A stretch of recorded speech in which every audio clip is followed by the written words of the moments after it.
So biofilms are basically protective layers that are secreted by bacteria when they are exposed to any harsh environment or chemical sanitizers.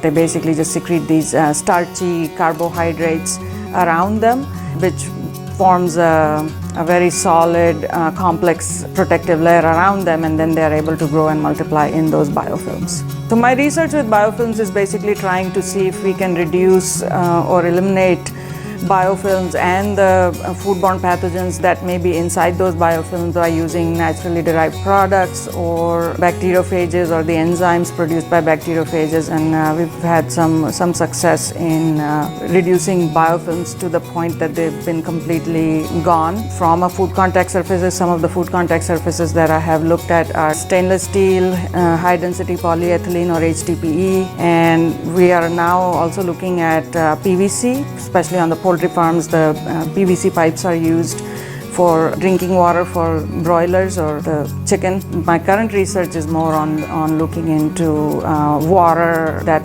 goes into those PVC pipes, and then see if we can reduce the biofilms in the water or in the PVC pipes through some naturally derived products. So far, I have only looked at biofilms in the food processing environment. My future plans include looking at biofilms even on the farms, because that's where our food originates. If we can reduce the biofilm cattle water troughs or poultry water lines, then we can produce a safer food animal for the consumers.